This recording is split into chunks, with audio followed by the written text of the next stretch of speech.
I skimmed them. I skimmed them last night, so I made those based off what I skimmed. And now I'm actually reading Haiti, Somalia. But now I'm like really reading. I'm like, oh, it happened under the Bush administration. 9/11 happened. Like, you know, like it's putting the pieces together. Like the stems of a tree, rooted in the soil of Mama Africa. Yeah, we eat the fruit, that's the knowledge that is used. But they don't tell the truth of Mama Africa. Africa.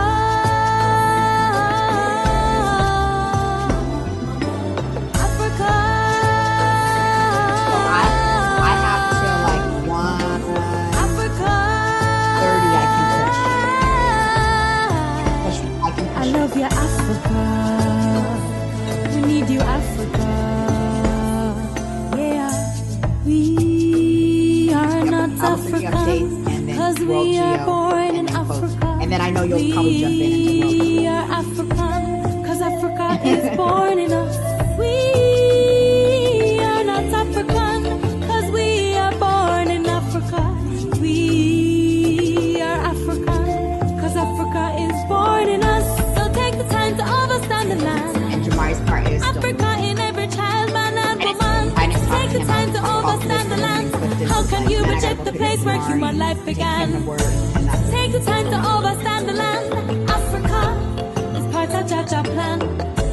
Take the time to overstand the land of He just Africa. called me just now, but I couldn't talk to him. And he just said, how does somebody request a care package with mutual aid? And I said, I'll send you a link. But I'm reading right now, so I'll talk to you later. I'll make sure to talk to him about that. Avery, close the computer now. I love you, Africa. It was in a better state. We need you, Africa. Yeah. Open your eyes, Africa. We need no disguise, Africa. I was too. I feel like I get more sleep though.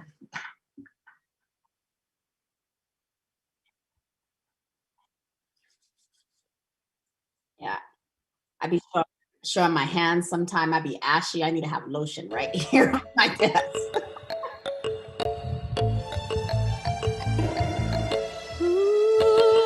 Yeah, I got it.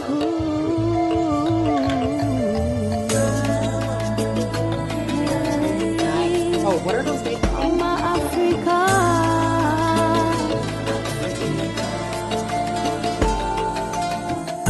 They cannot take away from what's in our DNA. Humankind rooted in the promised land, our destiny. It's time to embrace the race. Black is power, black is grace, black is beauty and diversity. Like the stems of a tree, rooted in the soil of Mama Africa. Yeah, we eat the fruit, that's the knowledge that is used. But they don't tell the truth of Mama Africa. Africa.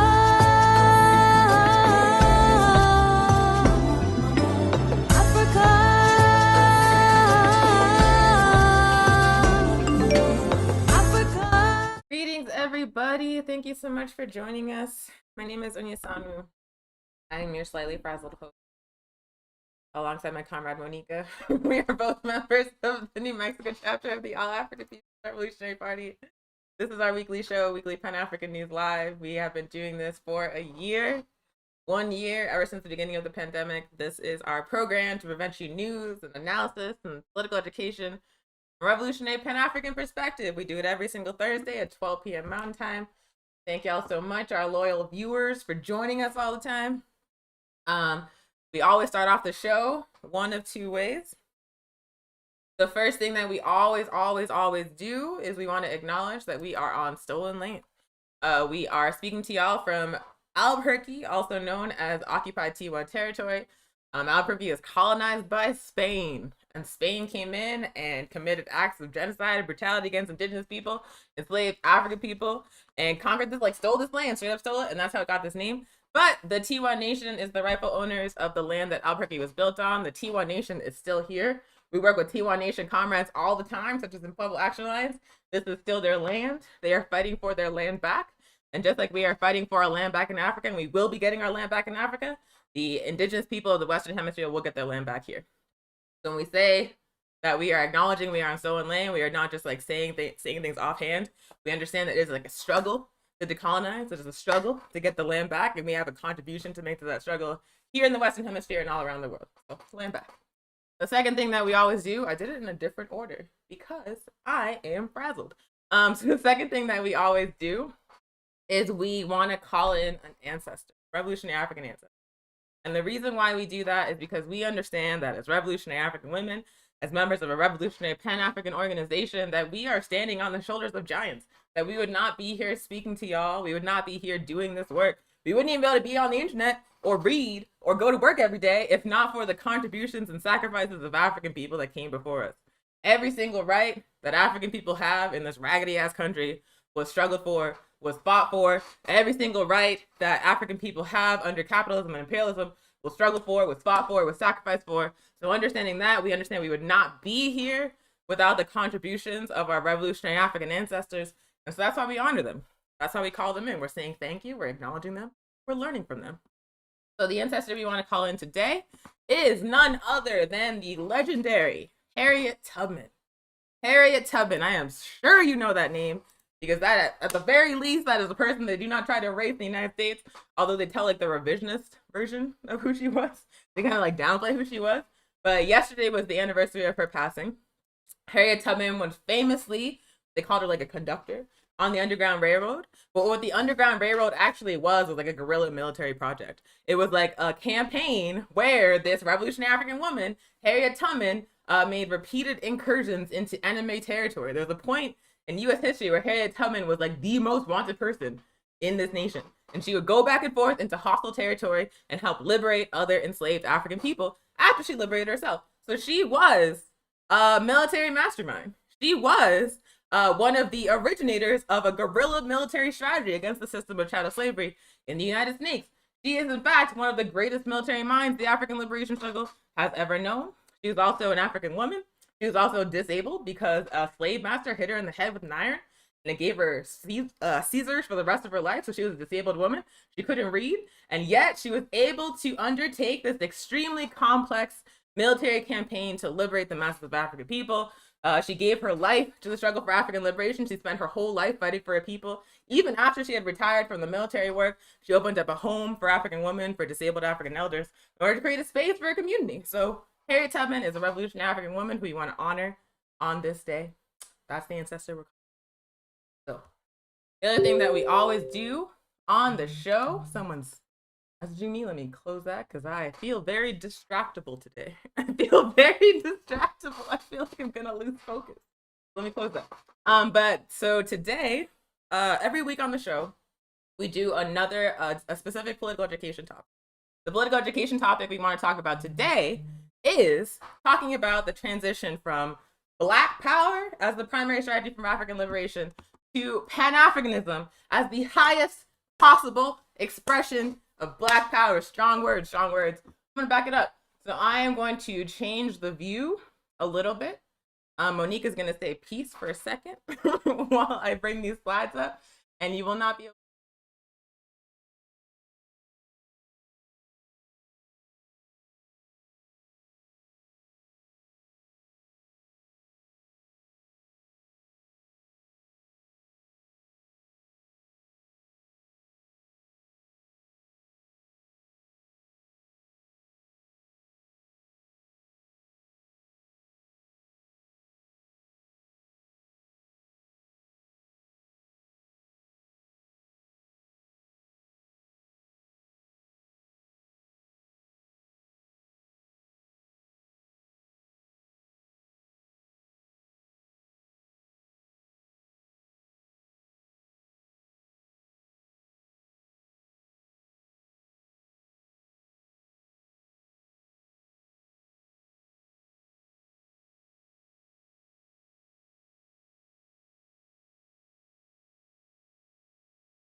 Ooh, smart God. Okay, so my mic should be working now. Can y'all hear me? Can you hear me? Hello? Hi, Bird. Hi, Aaliyah. I see the meter working, so I hope that means you can hear me. Let me know. Sweet. They said, Connie said no. Connie said no, but Bird said yes, and multiple people on YouTube said yes. So we're Said gonna you're keep back. it moving. We're gonna keep it moving. Okay, so sorry about that, y'all. So like I said briefly, I'm just gonna repeat everything I just said because y'all could not hear me talking. So first and foremost, this presentation is about the transition from Black power to the strategy of Pan-Africanism. Pan-Africanism is described by revolutionary African people as the highest possible expression of Black power. So that is like a strong statement. You might be like, what? The highest possible expression of Black power? But I promise you we will back it up in this presentation. Some context about how this presentation came to be is that it was first created by members of the All-African People's Revolutionary Party, including myself, including Comrade Ajamu, who of course has the weekly show on Sundays with Shakura, and also with another cadre member of the APRP in California. We were invited to speak at the African Black Coalition Conference last year in 2019. For folks that don't know, the African Black Coalition is a coalition of all of the Black student unions in schools across the state of California. So the youth in the state of California, the African youth, are incredibly organized. They united all of the BSUs into one coalition. This coalition is decades old. They gather like thousands of African youth in one space, and they talk to them about strategy, about Black power, and about Pan-Africanism. Actually, members of the APRP in California helped to form the African Black Coalition years and years and years ago, when Ajamu was like my age. And then after that, we maintained a strong relationship with the coalition through the years, and so we are frequently asked to speak at their annual conference. And so this is how that presentation came to be, just a little bit of context. So let's keep it moving. So as I mentioned, or as I said on the show before, we as revolutionary African women in 2021 are part of a continuum of struggle that began the very first moment the very first European colonizer set foot on the shores of Africa. We are not starting a new struggle. We are not reinventing the wheel. We are not inventing new strategies that have never done before. We are contributing to a struggle that began centuries ago. We are part of a continuum of a fight for liberation. So, to illustrate that, we're going to take you through time, take you through phases of the African liberation struggle. So first and foremost, the picture on this slide is an African man aboard a slave ship holding an oar, about to beat the hell out of a colonizer off screen. So we are trying to illustrate with this slide that the very first moment that European colonizers came to Africa seeking to kidnap and enslave our people were fighting back. We were fighting back in Africa. We were fighting back on the ships. We were fighting back when we were brought here. We saved ourselves a couple of weeks ago. That goes much more deeper into that history. But just want to say that we have been fighting from the very beginning. Next phase of the struggle, and again, this is a very short, like a condensed version of this history, so obviously going to skip a lot of stuff. But the next major phase of the struggle was the anti-colonial revolutionary struggles throughout Africa. Throughout Africa, beginning in the very early 20th centuries, we saw mass movements of African people rising up against European colonization, rising up against the capitalist system, waging organized mass armed struggles to overthrow systems of oppression. Members of one such struggle are pictured on the slide. This is Amilcar Cabral, who is founder of the PIGC, alongside revolutionary African women of the PIGC. And if you notice in the picture on the slide, these women are not holding babies. They're not holding cooking utensils. They're not holding teaching equipment. They are holding guns. They are holding guns, y'all, because the PIGC organized every single sector of African society in Guinea-Bissau for the liberation of that society. So certainly there were female nurses and doctors and cooks, but that was not the role they were assigned to. They were assigned to the role that they played the best, and if that role meant that they were holding a gun, that's what they were going to be, because the PIGC was about ending Portuguese colonialism, ending oppression from capitalism, but it was also about struggling against patriarchy within African societies. So that's just one example of an anti-colonial struggle in Africa. We saw them in Mozambique. We saw them in Angola. We saw them defeating apartheid in southern part of Africa, in Algeria, in Guinea, in Ghana. Anti-colonial struggles spread across the entire African continent and across the entire African world in the 20th century, y'all. We overthrew colonialism through armed struggle in place after place after place. And then the last phase of the African liberation struggle that we want to describe in brief is just the point that we're at right now. The point that we're at right now, because African people are still not free. African people are still fighting back against systems of oppression created by capitalism, created by imperialism, created by colonialism. We saw this past summer of 2020, almost the entire world rise up against police brutality after the murder of the African man George Floyd. Before that, in the years previously, we saw uprisings in Baltimore, uprisings in Ferguson, all in response to police terrorism in the United States. We saw the End SARS movement spread across Nigeria, led by the youth. We saw the Red Pearl movement in Uganda against the US-backed dictatorship. And so now in 2020 and 2021, we are still in a period of mass African resistance because African people are still not free, y'all. We are still seeking to end systems of domination, systems of oppression created by colonialism, created by capitalism and imperialism. Our struggle for liberation is ongoing and it will be successful. So let's talk about how Black Power came to be as a revolutionary strategy for African liberation. We have to first and foremost understand Black Power as a response. Black Power as a response to a colonial and capitalist system that dehumanizes, exploits, and murders African people. The first form of capital that ever existed under the global system of capital was my ancestors, y'all, was enslaved African people. My enslaved ancestors that were being bought and sold and bred by European colonizers were the first form of capital that existed in the global capitalist system. So understanding that, we must understand that this entire global system of exploitation and oppression was built on the backs of exploiting African people and exploiting Africa alongside exploiting indigenous peoples and stealing indigenous lands. Our exploitation was the foundation of this global system that we are all struggling against. So Black Power was a response to that dehumanization, that commodification of us as human beings, and that exploitation and that murder and theft. So we are responding. Black Power was a liberation strategy in response to the colonial capitalist system.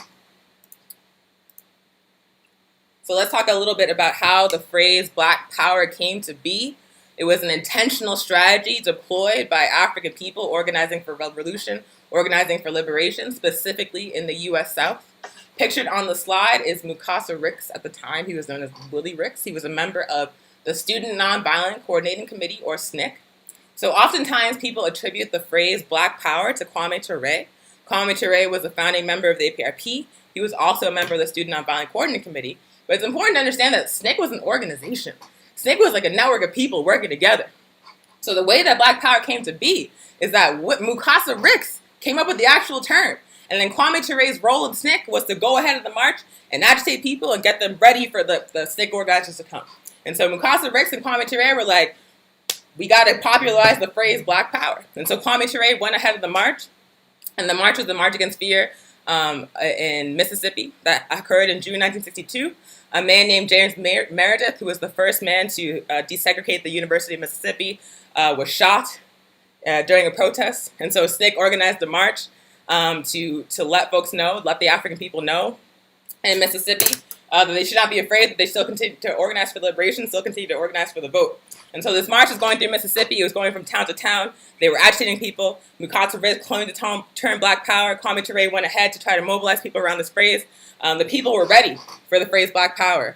Up until that point, they had been fighting for the right to vote. They had been fighting for independent political organizations. They had begun to understand that they needed to have independent political power, that trying to integrate into the settler society, into capitalist society was not going to be successful, that African people needed our own institutions of power. We needed our own independent political organizations. And so what the phrase Black Power was kind of like the embodiment, was kind of like a summary of where African people were in that point in history. We started to be like, we need our own shit.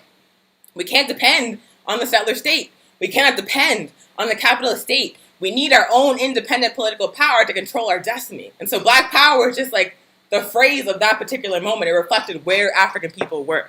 We were no longer about appealing to settler society. We were about building our own shit, our own movement, our own power. And so that's what Black Power was. Although Mukasa Ricks coined the term, it was the sentiment and level of organization of the masses of people throughout the U.S. South that made Black Power the strategy that it became. So let's talk about what Black Power represented. So I talked about like where African people were when it came to be, but let's talk about what it represented.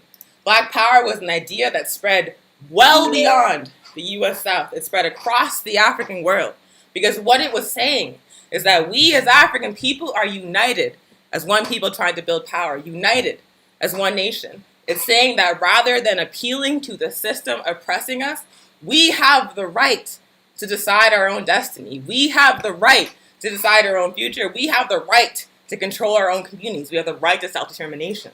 It was not an appeal for mercy. It was an assertion of our agency. Black Power was saying that we will fight and win a future for our children, understanding that we are fighting a system built on our backs, understanding we are fighting a system that was built on a foundation of exploitation and commodification and oppression. We want to bid a future for our children independently of that system. We will not rely on a system built on our backs. That's what Black Power is saying.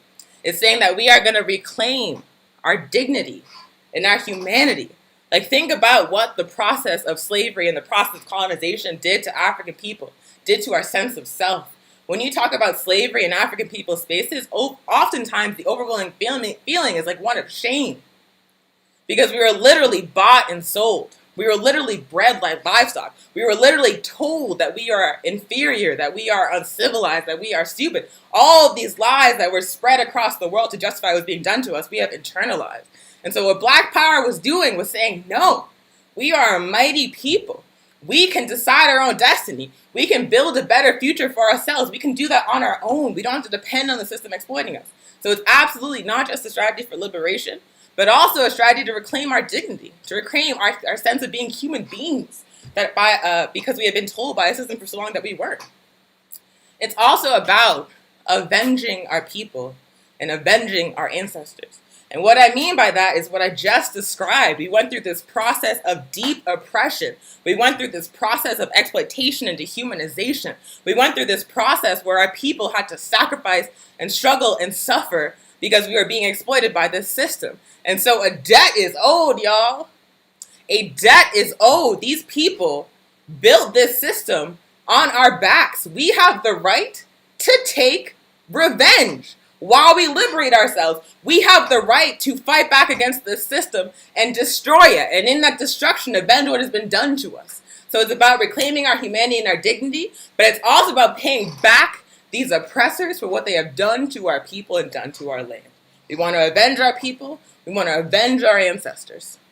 And last but not least, the way to summarize it all together is Black Power is a strategy for us to save ourselves. We are not going to depend on the system oppressing us. We are not going to depend on the system built on our blacks. We're going to tear that system down. We're going to replace it with something humanistic and better. We are going to save ourselves from oppression. So that is bullet points about what Black Power actually means as a political strategy. So what does Black Power look like? It means African people having self-determination as a people, understanding us as one people with a shared destiny, a shared history, a shared future. That is what Black Power is. It's conceptualizing us as one nation and saying that nation has a right to self-determination. So what does Black Power mean in the context of the United States? And what does Black Power mean in the context of the world? Here in the United States, we have the most famous example, perhaps, of the Black Power movement outside of SNCC is, of course, the Black Panther Party. The Black Panther Party's 10-point plan famously laid out an architecture for independent African liberation within the United States. It said that we had the right to control our communities, that we had the right to control our education, that we had the right to decide how we were going to participate within the United States, our relationship with our relationship with the United States would be, what our relationship to other oppressed people would be. And so from top to bottom, Black Power is conceptualized by the Black Panther Party and is conceptualized by revolutionary African nationalist organizations. It's about determining our own destiny as African people. That is what self-determination means. And if folks have other examples of Black Power organizations, by all means, leave them in the chat. This slide, as initially conceptualized for this presentation, was meant to be like a group discussion, but I'm just talking to y'all. So yeah, if you can think of other examples of Black Power organizations, either in the United States or throughout the African world, by all means, drop them in the chat. Like I mentioned, there's the Black Panther Party, there's the Revolutionary Action Movement, There's a Student Nonviolent Coordinating Committee, sometimes people call SNCC reformers, but it wasn't. That was a revolutionary African organization trying to build independent black political power in the U.S. South. There's also, of course, the All African People's Revolutionary Party. There's the United Negro Improvement Association. So many examples of revolutionary African organizations that were about building independent political power for African people by any means necessary. So let's move on. So now we're going to talk about, we talked about how black power came to be as a political strategy, how the term was coined by Mukasa Ricks. We talked about its political meaning, like what the objective of black power represented and what the strategy was about. And now we're going to talk about how black power evolved as a strategy throughout the history of the struggle for African liberation. So, like I mentioned at the beginning of the presentation, the struggle for African liberation began the very first moment the very first European colonizer set foot on the shores of Africa. You might have heard in school that our people did not resist the slave trade on the African continent. That is not true. We fought back every step of the way. We fought back on the continent. We fought back on the boats. And of course, we fought back when we got here to the Western Hemisphere. This is a slide from the presentation We Saved Ourselves that the EPP New Mexico has done many, many times before. I'm obviously not going to go through the whole presentation because we do not have the time. But first and foremost, just some framing about what enslaved African uprisings to the system of chattel slavery represented. Enslaved African uprisings were, of course, class struggles, but they were deeper than that. Like, we were fighting to control our labor, but we were also fighting to live as human beings in the way that we decided. We were fighting to control our very existence because the system of chattel slavery reduced us to commodities that had our every single action controlled by European colonizers, controlled by the capitalist system. And so when enslaved African people resisted the system of chattel slavery, we weren't just fighting to control our labor, we were fighting to control our very selves. And the quote on the slide is from W.B. Du Bois' Black Reconstruction. I'm just going to read it very briefly. It says, slaves are workers. As workers, slaves constantly struggle with their masters, not only over their working conditions, but over their legal and social status as well. The end game for any slave insurgency was not just to own the means of production, but to own one's very self. And so again, it's important to understand enslaved African uprisings to the system of chattel slavery as some of the earliest forms of class struggle that existed within the capitalist system. But it's also important to understand that they weren't just about controlling labor, they were about controlling our very existence.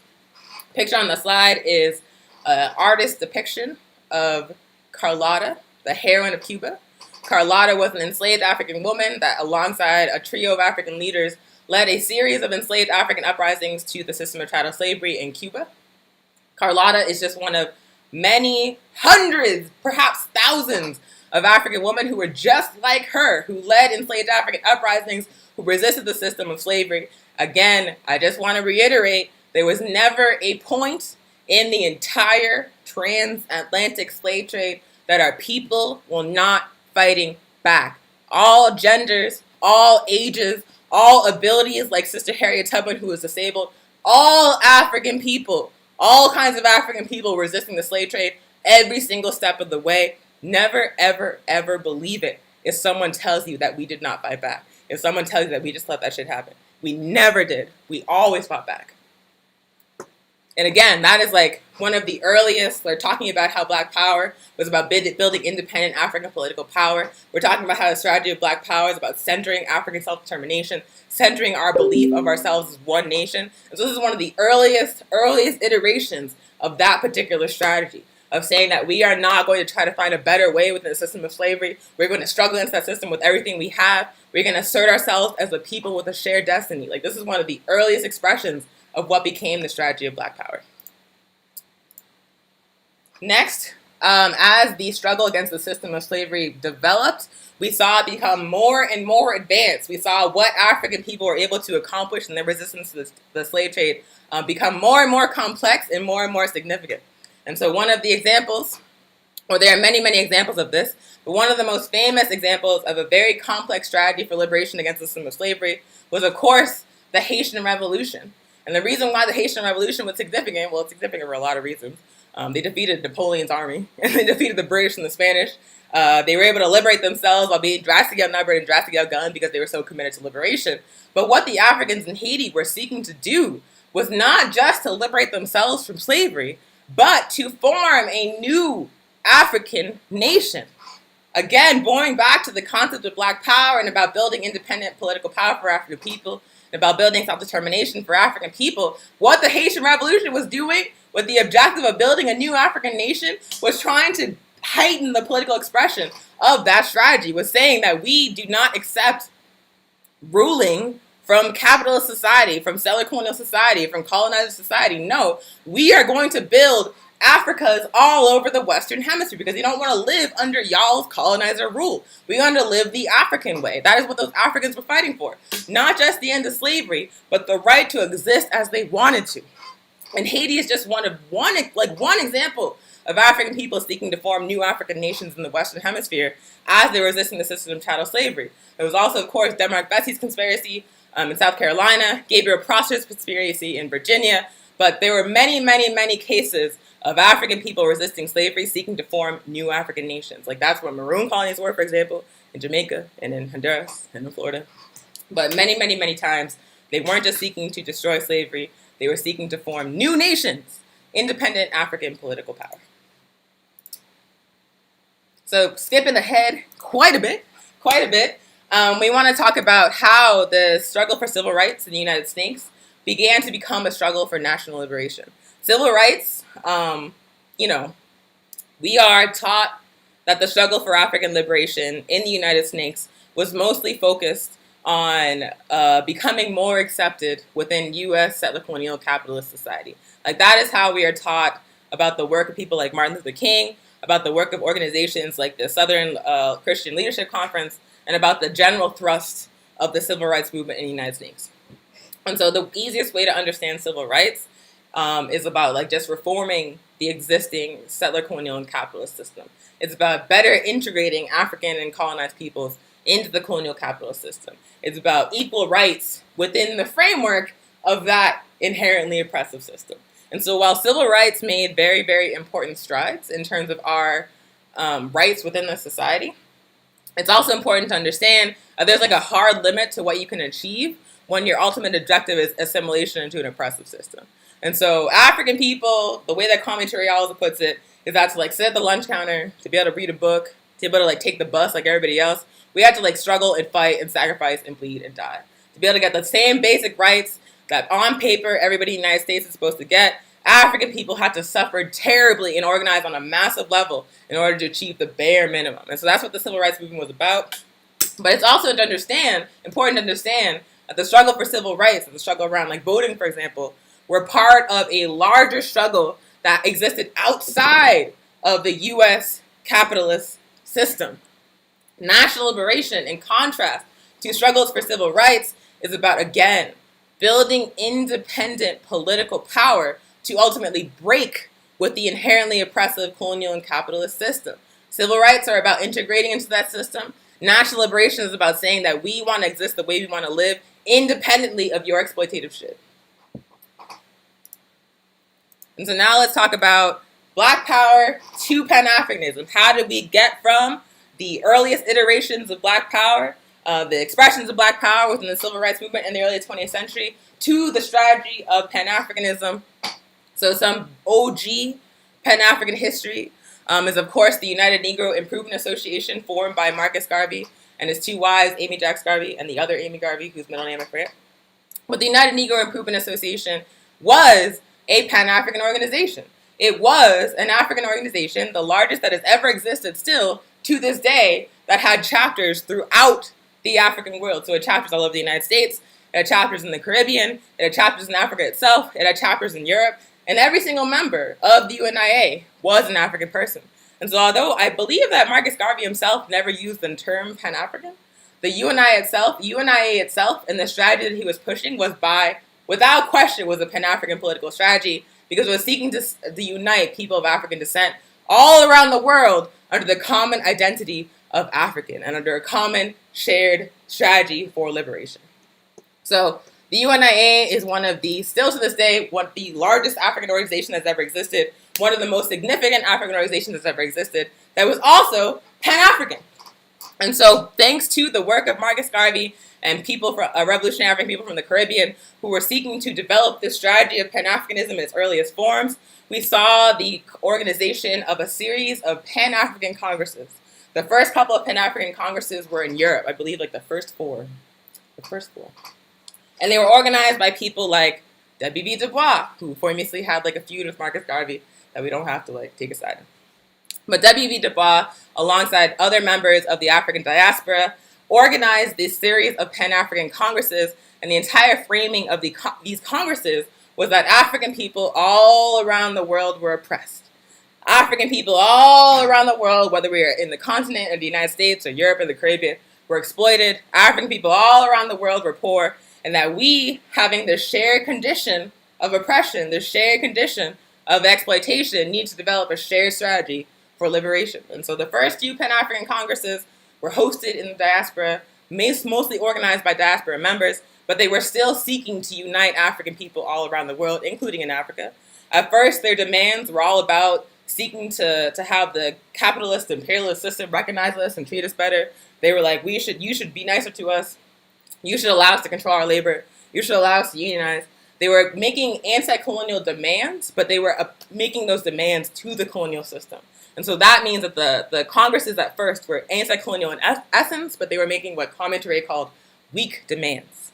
But then, the fifth Pan-African Congress was the first one held in the African continent, and while the prior Pan-African Congresses were mostly made up of like academics, people like W.B. Du Bois's contemporaries, people like, teachers and students, the fifth Pan-African Congress was made up of Africans who were actively engaged in anti-colonial struggles on the continent. So students, but like student leaders of revolutionary organizations, union leaders of revolutionary organizations, people who are on the front lines of anti-colonial struggles against European powers in Africa were the attendees of the fifth Pan-African Congress.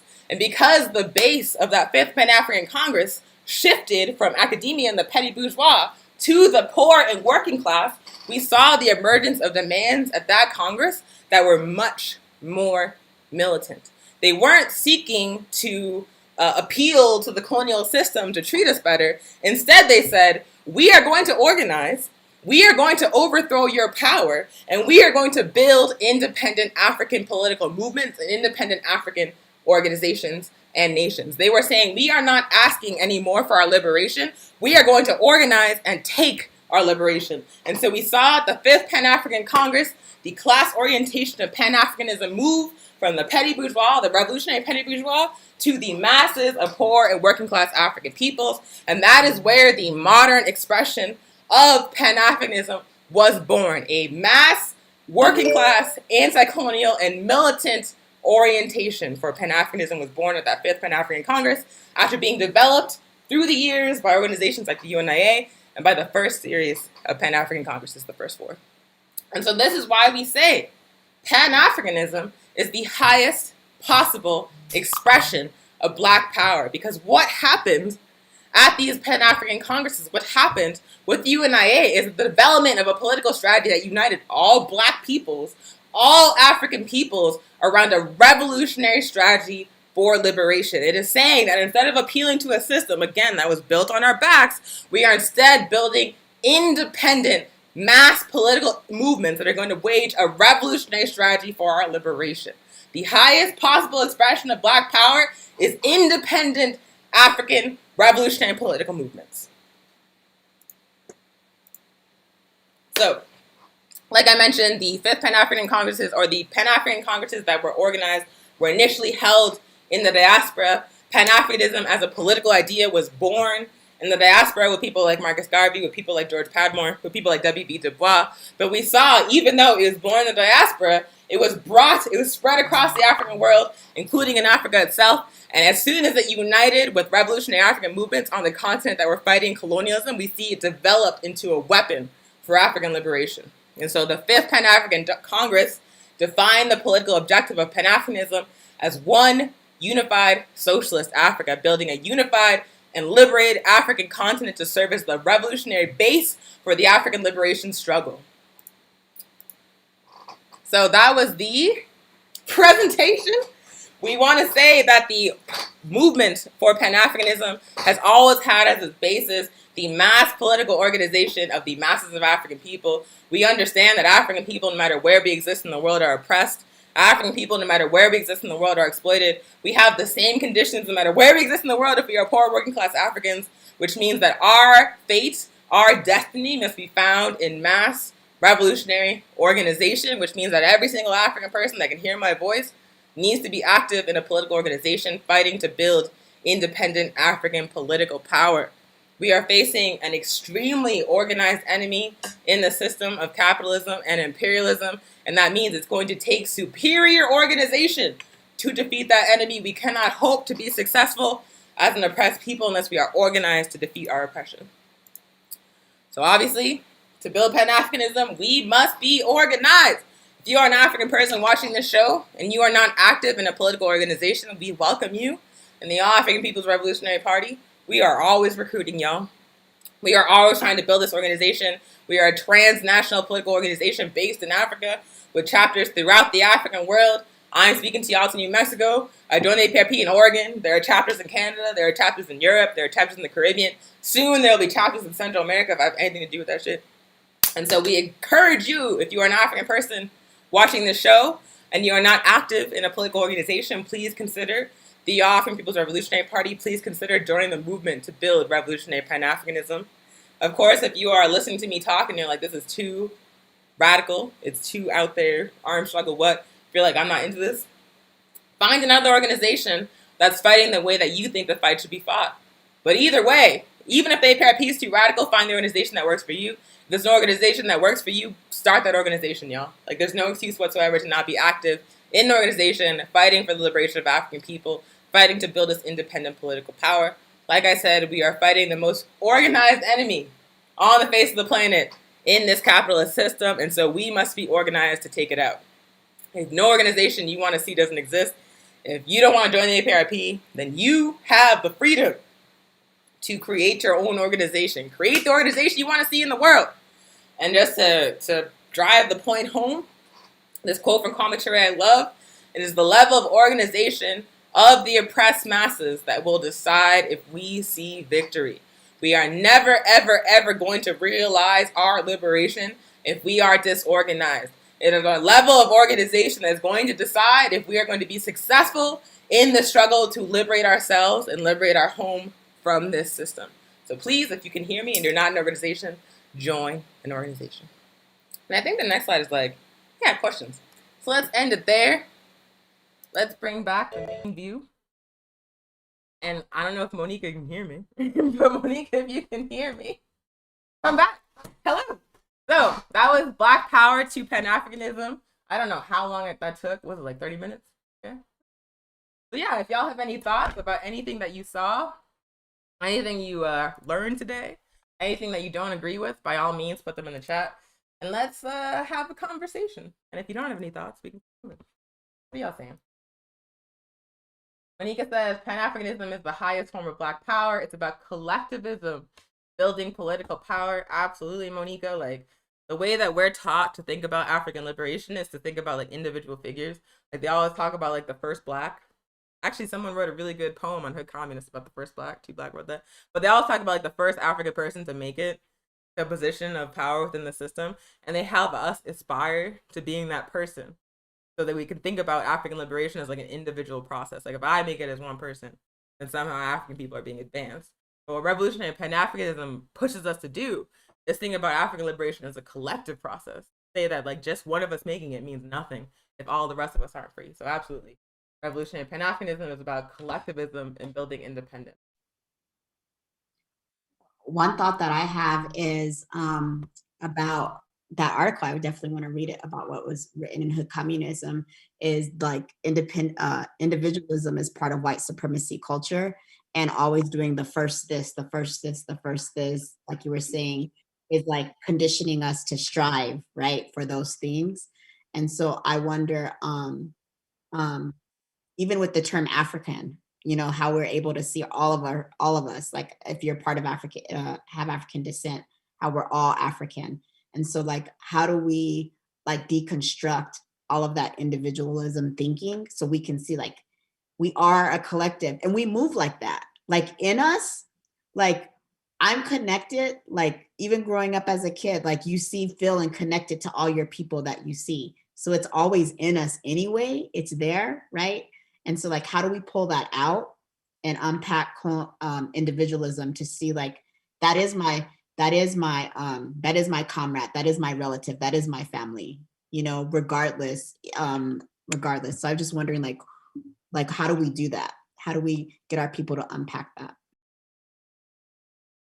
I feel like you really nailed it down, but then also like we have to like challenge the idea that individual advancement within a capitalist system is somehow good for all of us. Like I don't even think it's good for the individual that like moves it up, because you can't be successful under capitalism without benefiting on some level from like the oppression of other people.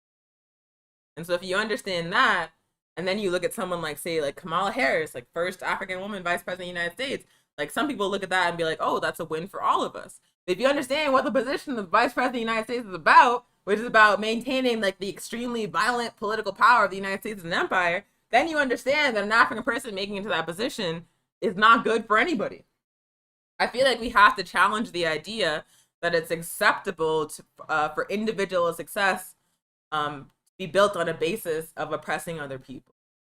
Like if you say that I will not consider myself successful if any part of that success is built on the oppression of other people, that's like a very powerful starting point for understanding that the only way that we can ever be liberated or be successful on any level is through a collective process that's not built on oppression, that's not built on exploitation. Yeah.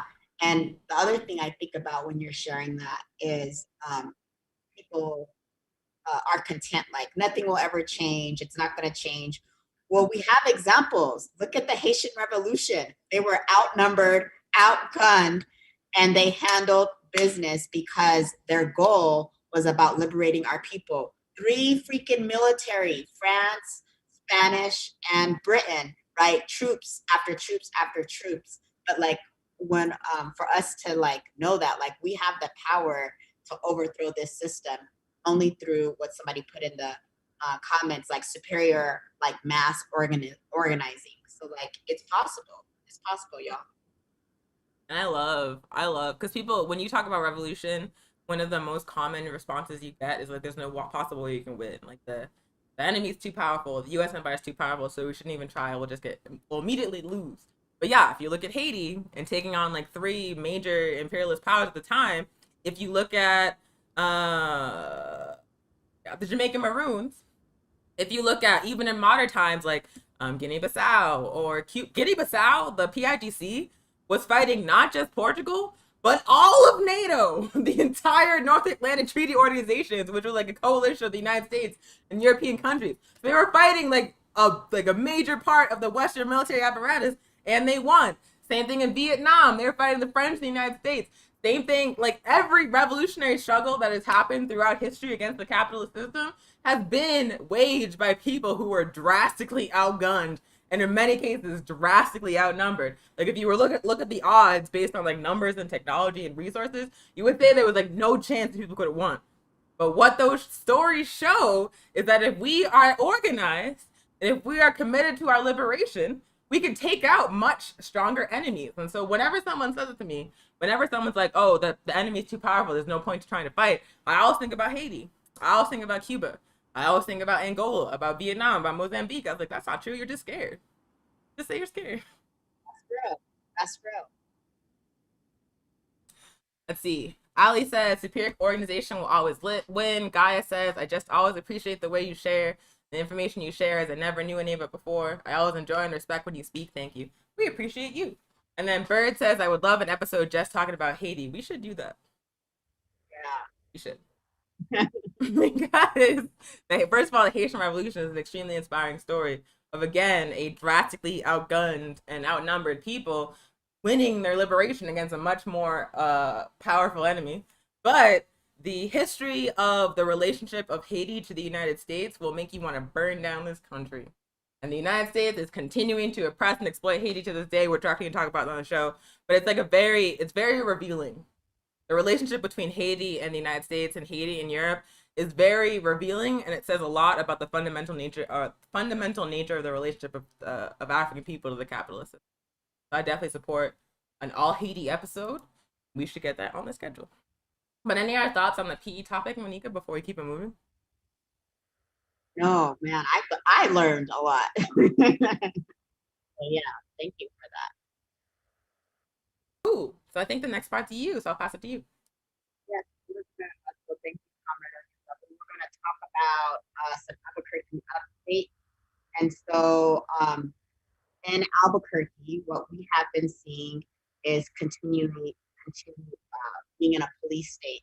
So our unsheltered community members have been being uprooted, trying to be disposed, as well as sweeps. Sweeps are happening left and right in this city, and it's wrong and it needs to stop.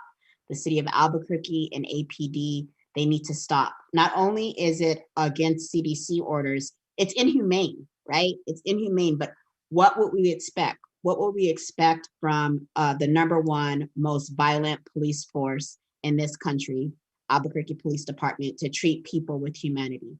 And so it's very deeply concerning that everywhere across the city, we are unable to find some of our unsheltered community members that we have built deep relationships with, because in the middle of the night or in the middle of the day, people are being pushed out and uprooted out of the places that they're staying.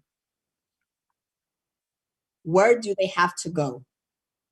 And what we see is this out of sight, out of mind mentality, and it needs to stop. And so there are, just wanting to shout out all the different organizations and individuals that are on the ground moving as a collective to keep our unsheltered community members supported during this time. So more to come. So pay attention to some posts that you might be seeing about a call to action, demanding the city of Albuquerque, I think it's also Department of Transportation, as well as Albuquerque Police Department, to stop sweeping our unsheltered relatives. It needs to stop, and it's only going to stop through, again, massive movement of people calling it out to stop.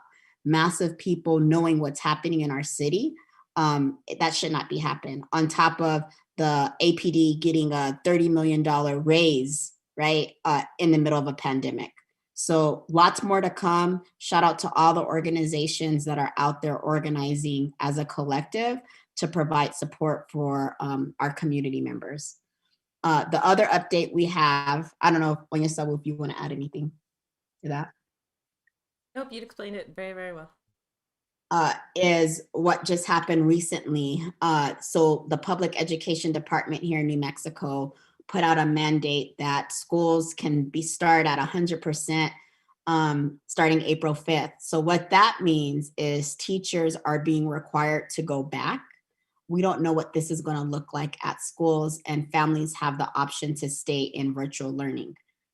Again, there is misinterpretation about what the vaccine does. So the vaccine does not give people being immune to coronavirus.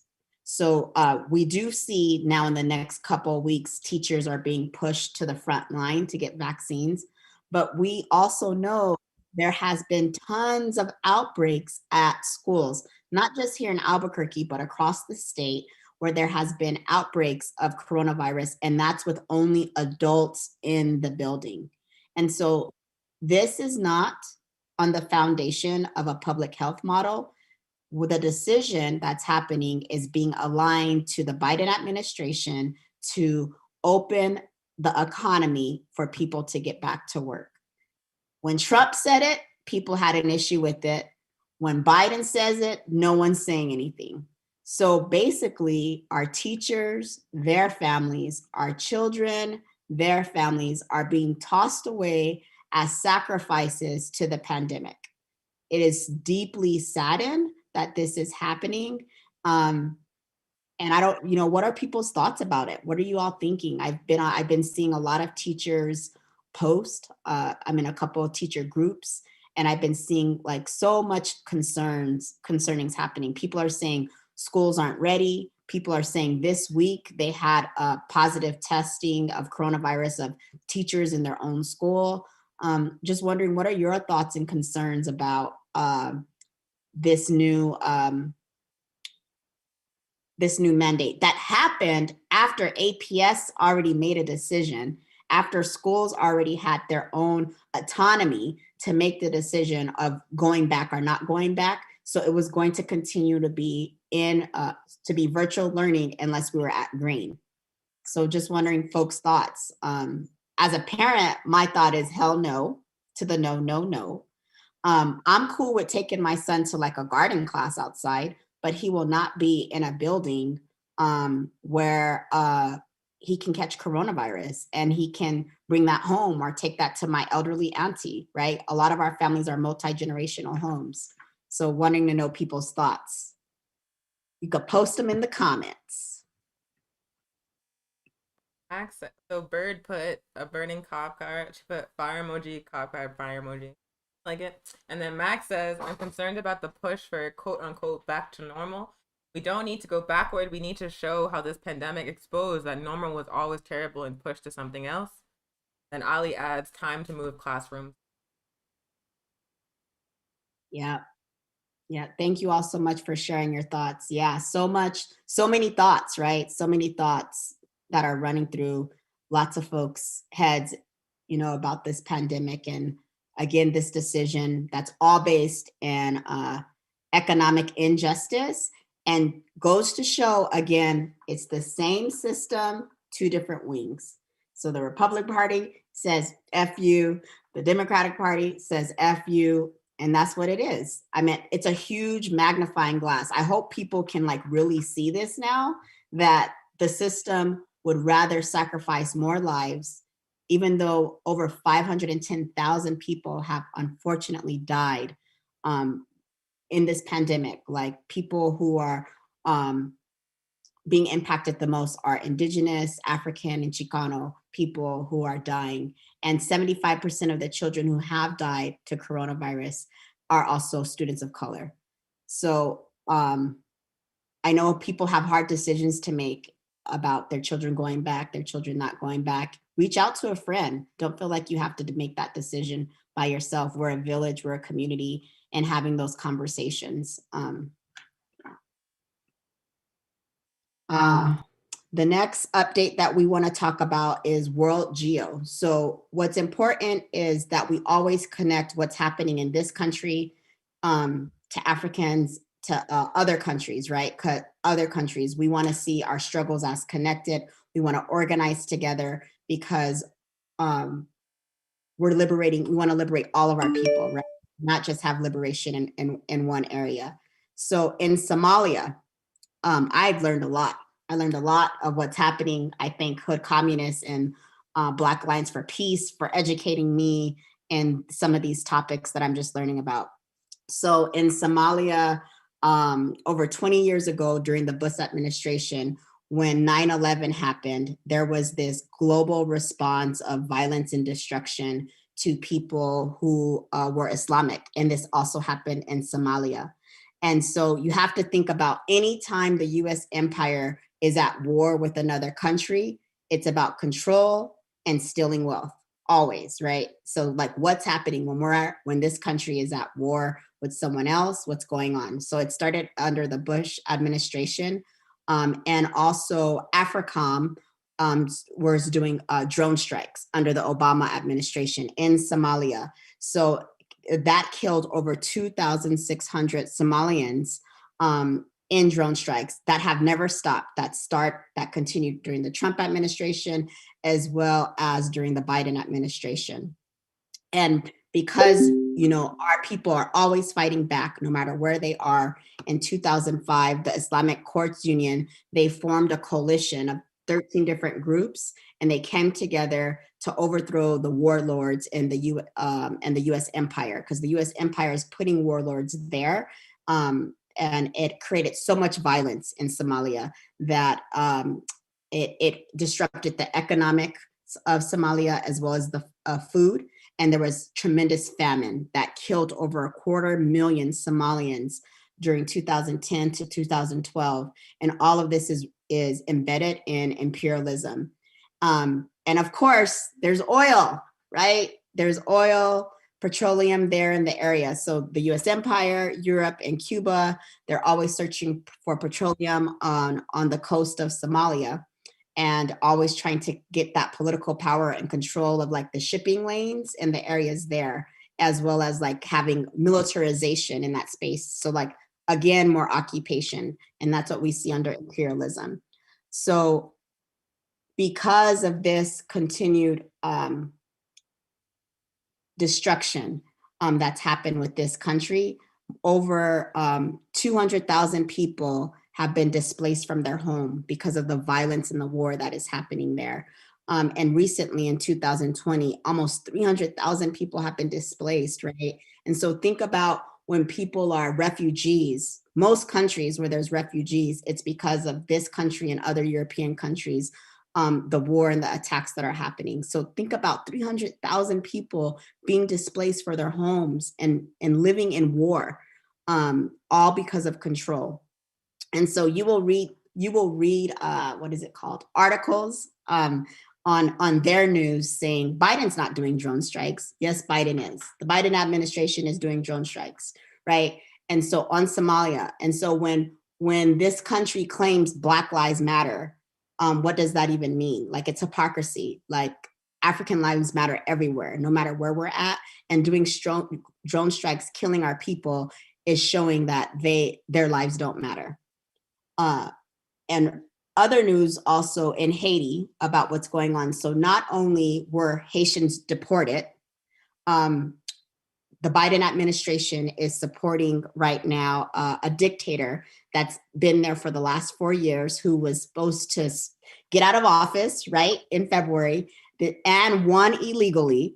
The Biden administration is saying, no, dictators, stay there. We support you, right? Interesting, right? Imagine if Trump did that. It wouldn't be happening, right? Imagine if Trump was like, I'm going to stay in office. Biden, you ain't going to be in office. That wouldn't happen, right? So the hypocrisy of them saying no, that dictator, not only did they support that dictator getting there, they're supporting the dictator staying there, and the people are uprising. So tens of thousands of people have hit the streets, demanding that the dictator, I don't know how to say, Giovanni, how do you say his name? I'm sorry. Giovanni Was, be out of power, and they're demanding democracy there. And so it's like so much hypocrisy of this country to say, stay in office and African lives matter, but we're going to keep putting dictators in there to oppress you, to continue to like steal from your economy. So also on top of that, of course, the US empire, as well as the United Nations, have trained police officers, has armed people, has also armed police as well in Haiti. Again, all of this is about control and power over Haiti. Again, we talked about earlier the Haitian Revolution, that we are all as Africans in debt to being able to see how our people can win a revolution. And so they defeated British, they defeated France and Spain, and they're the only enslaved people that had to pay a debt. So France demanded Haiti pay a debt of the land back and the people that they couldn't enslave. And they paid it all back. I don't recall what year. And it's equivalent to $21 billion, y'all. $21 billion Haiti was forced to pay France. So Haiti built the economic power and structure that France has. And then after the Haitian won the revolution after 1804, they continued to pay them back for years, almost the equivalent of $21 billion. So that shows, again, our people are not poor. Our people are oppressed. Wealth is stolen from them in order to build their own economic structure. Haiti has faced forced invasions, occupations, death squads, economic plunder, 21 billion and plus. Think about also the charity organizations that went there after the horrible earthquakes. So Red Cross stealing over $5 million, right? Building 6 damn homes. The Clinton Foundation, $30 million. So millions of millions stolen from our people in Haiti that could have been used for them to build what they needed. Hospitals, schools, whatever they wanted to build, right? Stolen from them. So those are the impacts of what's happening like in Haiti. And the Black Alliance for Peace is doing a call to action for us as African organizations, us who live in this country, to call for the halt of what's happening in Haiti. And we should also be doing a call to action for the drone strikes and the removal of AFRICOM, not just in Somalia, but in all the countries that Somalia is in. So that's our World Geo Update to show more about the oppression that's happening in our communities that are of African descent, as well as repeated fighting back, right? Demanding that the oppression stop. Can I just add something really fast about Haiti? The 2 things about Haiti. First is that the reason that they were blackmailed into paying back France is that the US government, after Haiti gained its independence, put the first economic sanctions on Haiti. They banned Haiti from doing trade with everybody, and they enforced that militarily. So Haiti was like backed into a corner. That's part of the reason why they agreed to pay back France, because they were like, the United States was like, we will make your lives miserable. We will cut off your access to everything. They were blackmailed into doing that. And the second point I want to make about Haiti is that not only is the Biden administration propping up a dictator, the US government under Obama helped put in power into the first place, but also in the past like 20 years, the US government has overthrown Haiti's government like 3 times. They did it 2 times to the same guy, Aristide. But it's not just that, you know, Haiti just happens to elect dictators. It's that Haiti will mobilize on a mass basis, elect someone like Aristide, who's like, you know, like a democratic socialist, like progressive, who wants to like nationalize Haitian resources and like make sure that Haitian people have benefits. They'll push someone like that out of power and put in place someone who's going to do what the United States wants and brutally repress their own people. So it's not just an issue of Haiti like just happening to elect dictators. It's that when the Haitian people, when the African people in Haiti like choose their leaders, if the United States does not approve of that leader, they will overthrow them. It has happened 3 times in the past 20 years. Like the United States will not leave Haiti alone. In addition to what Monica just laid out, like, you know, propping up the dictator, like helping fund and train the police that are using live rounds on African people in Haiti that are protesting the dictatorship. Not only that, but as we speak, the Biden administration is deporting hundreds of Haitian people.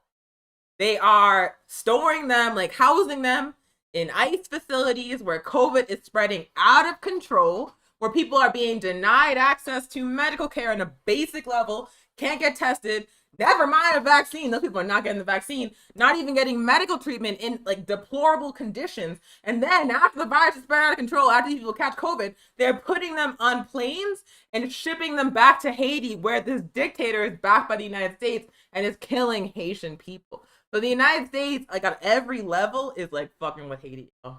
Like on every level, the United States is like mistreating Haiti with the deportations, and it's like specific targeted deportations of Haitian people the Biden administration is carrying out. Like he had that executive order that was supposed to be a deportation moratorium, but it never actually stopped deportations. It never stopped deportations. Like hundreds of them continued after he signed that shit, and people were celebrating.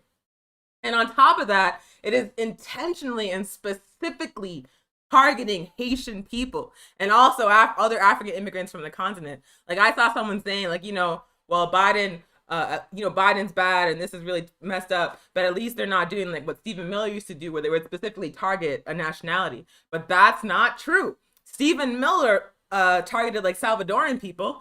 The Haitian administration is targeting Haitian people. All that really happened is that they changed who was being targeted and they took it off the news. Like that's kind of like the really disturbing thing about the Biden administration being in power. Like beyond the fact that they are carrying out all of the white nationalist and violent and imperialist policies of the US, like to the T, they are also being covered for by the US media.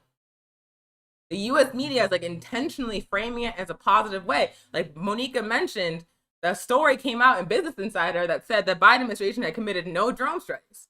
But then if you go to the Air Wars website, there were like 4 drone strikes since January 20th. So the US media is colluding with the Biden administration to cover up the most egregious crimes. And the consequence is that people believe things are better now when in fact they're worse. And it's just different people being targeted. So I just want to add that really quickly, that the US messes with Haiti on every conceivable level. And also the Biden administration specifically is engaging in pretty monstrous acts that are being covered up by the US media.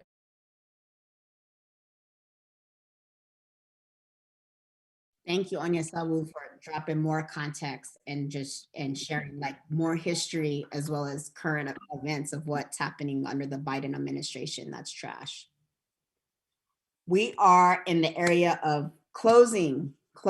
Thank you all so much for joining us. You got to hear about how Pan-Africanism is the highest form of Black power. You also got to hear some local updates, some updates happening globally in Somalia and Africa. And now we're going to be closing and sharing with you opportunities. So this Sunday, Ajamu and Shakira will be having a show 5 p.m. It's going to be on the radical act of breastfeeding and capitalism. Make sure you all join. Last week's show was fire. It was about medical racism and oppression and the contributions of African women. And this one's going to be about breastfeeding. Make sure you join it. Also tune in next week here. Every Thursday, we have a live show. Next Thursday show will be about class struggle in African America. This Saturday, we are so excited. We want you to join us. We are going to have the Pan-African film series called Fast Color. It's going to be at 2 p.m. Mountain Standard Time. It's about 3 generations of African women. It's a sci-fi film. It's about their superpowers and their relationships with one another, moving through capitalism and imperialism, as well as a white supremacist world. So it's going to be dope. Come watch it with us, build community. Like we always say, we're going to say it. You're never going to get tired of us saying it, because you're going to start saying it. Join an organization. So if you're not involved in an organization, join one. If you can't find an organization that fits what you're wanting to do, form one, but join an organization. If you are of African descent and wanting to get involved in AAPRP here in New Mexico or in other places, reach out to us, contact us. We need you. We need our people in the movement doing mass organizing, building political consciousness, because the only way that we're going to liberate our people is together. We are, with myself and Anya Sabu, the All African People's Revolutionary Party, and we want to say, stay ready for the revolution. Thanks, y'all. Thanks for that closing, Monica. Just very quickly, I dropped in the chat a link to a webinar about the drone strikes on Somalia the U.S. is doing. That's happening this coming Saturday morning at 11 p.m. Mountain Time, 12 p.m. Central Time. So if you're around, the registration link is in the chat. Please fill that out and attend that webinar so you can learn more about what Monica broke down on the show.